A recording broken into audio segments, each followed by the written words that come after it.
Hi welcomes to my channel Himasri world. నేనైతే సప్త శనివార వ్రతం చేస్తున్నాను. ఇది రెండో శనివారం. ఈరోజు పూజ అయితే చాలా బాగా జరిగింది. నేను ఎర్లీ మార్నింగ్ 2 o'clockకి లేచి ఇల్లు మొత్తం నీట్గా క్లీన్ చేసి మోప్ పెట్టాను. గడపలకి పసుపు రాసి కుంకుమ బొట్లు కూడా పెట్టాను. నిన్న నైట్ నుంచి మాకు ఫుల్గా వర్షం పడుతుంది. ఇంకా వర్షం ఆగిందని చెప్పేసి నేనైతే బయట క్లీన్ చేసి ముగ్గు వేయడం స్టార్ట్ చేశాను. అలా స్టార్ట్ చేశానో లేదో వర్షం లైట్గా పడుతుంది. సరేలే ఇంకేదైతే అదైందని చెప్పేసి నేనైతే ముగ్గు కంటిన్యూ చేశాను. వర్షం పడుతుందిగా, అందుకే నేనైతే ముగ్గు చిన్నదే వేశాను. పూజ చేస్తున్నానుగా, అందుకే నేను ముగ్గులో పసుపు కుంకుమ కూడా వేసాను. ఇంకా ముగ్గు పూర్తయింది.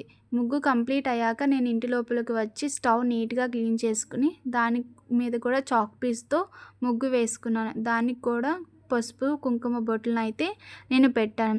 నేను స్వామివారికి నైవేద్యంగా పొంగల్ని చేద్దామని అనుకుంటున్నాను. ఇంకా ఆ పొంగలి పాత్రను నీట్గా క్లీన్ చేసుకుని దానికి చుట్టూతా పసుపు రాసి 5 కుంకుమ బొట్లను పెట్టుకున్నాను. అందులో పాలు పోసుకుని స్టవ్ మీద అయితే పెట్టాను. ముందుగా పొంగు రాగానే ముందుగా నానబెట్టుకున్నటువంటి బియ్యాన్ని అందులో వేసుకుని ఒకసారి కలుపుకున్నాను. తర్వాత పూర్ణాల పిండి కోసం ముందుగా నానబెట్టుకున్న శనగపప్పును అయితే కుక్కర్లో వేసి కొంచెం వాటర్ పోసి స్టవ్ మీద పెట్టా. పొంగల్లో బెల్లం వేసాను. నైవేద్యం ప్రిపేర్ అయిపోయింది. తర్వాత పూర్ణాల పిండిలో కూడా కొంచెం బెల్లం వేసి పక్కన పెట్టా. తర్వాత స్వామివారికి ఎంతో ఇష్టమైన నల్ల నువ్వుల చిమ్మరి లడ్డు కోసం నల్ల నువ్వుల్ని వేపుతున్నాను. వేపి పక్కన చల్లార్చాను. చల్లారిన తర్వాత అందులో కొంచెం యాలకులు, బెల్లం వేసి మిక్సీ పట్టి ఇలా ప్లేట్లోకి తీసుకుని నెయ్యి వేసుకుని అలా కలుపుకుంటున్నాను. కలిపిన వాటిని లడ్లుగా చేస్తున్నాను. అలా 7 లడ్లుగా చేసి పక్కన పెట్టుకున్నాను. తర్వాత ఒక గిన్నెలో గోధుమ పిండి తీసుకున్నాను, 1 కప్పు. అందులో కొంచెం తురిమిన బెల్లం తీసుకుని బాగా మిక్స్ చేసుకుని తర్వాత కొంచెం నీళ్ళు పోసుకుంటూ అలా పిండిని కలుపుకోవాలి. ఆ కలిపిన పిండిని మనం స్వామివారి నైవేద్యంగా అప్పాలుగా వేశాను. తర్వాత నేను పూర్ణాలను వేద్దామని చెప్పేసి పూర్ణాల పిండిని మొత్తాన్ని సిద్ధం చేసుకుని పూర్ణాలు అయితే వేస్తున్నా. పూర్ణాలు వేయడం కంప్లీట్ అయ్యాక నేనైతే ఇక్కడ గారెలు వేస్తున్నా. స్వామివారికి నైవేద్యంగా పెడుతున్నాం కాబట్టి నేనైతే గారెలని ఒక చేత్తోనే వేస్తున్నాను.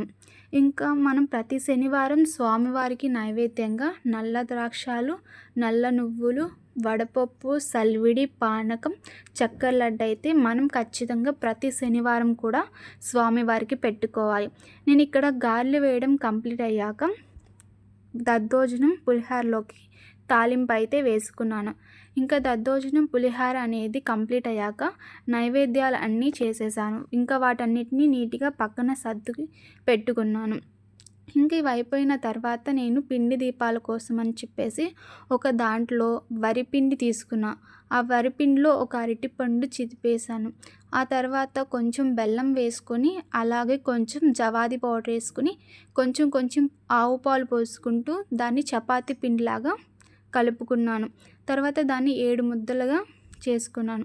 ఆ 7 ముద్దల్ని రౌండ్గా చేసుకుని ఒక గ్లాస్లో పొడి పిండి వేసుకుని చపాతీ కిరుతూ అక్కడ చూపించిన విధంగా వేసుకుంటే మనకి పిండి దీపాలు అనేవి ప్రిపేర్ అవుతాయి. వాటికి నేను గంధము కుంకుమతోటి గోవింద నామాలను పెడుతున్నాను. తర్వాత నేను స్వామివారికి పెట్టే పీఠాన్ని ముందుగానే కడిగి శుభ్రంగా పసుపు రాసి కుంకుమ బొట్లు పెట్టి ముగ్గు అయితే వేసుకున్నాను. దానిపైన పెట్టిన క్లాత్ అనేది నేను ముందుగానే పసుపు నీళ్ళల్లో తడిపి ఎండపెట్టాను. తర్వాత స్వామివారి పీఠం పెట్టడానికి నేనైతే బియ్యాన్ని ఆ విధంగా వేసి స్వామివారి పీఠాన్ని అయితే దానిపైన పెట్టాను.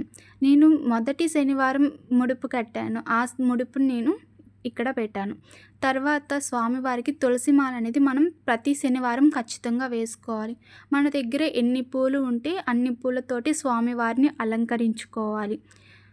ఎందుకంటే స్వామివారు అలంకార ప్రియుడు అంటారు కాబట్టి.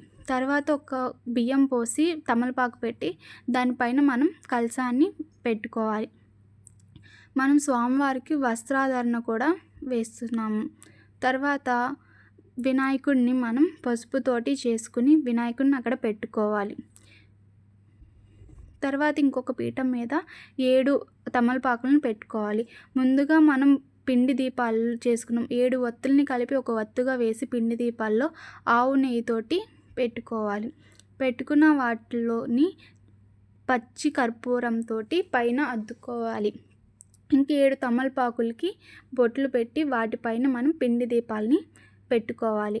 మనం ఎప్పుడులాగా ముందు ఇంట్లో పూజ చేసే దీపాల కాడ ముందు అక్కడ పూజ చేసుకున్న తర్వాతనే మనం ఆ పిండి దీపాల్లో దీపారాజన చేయాలి.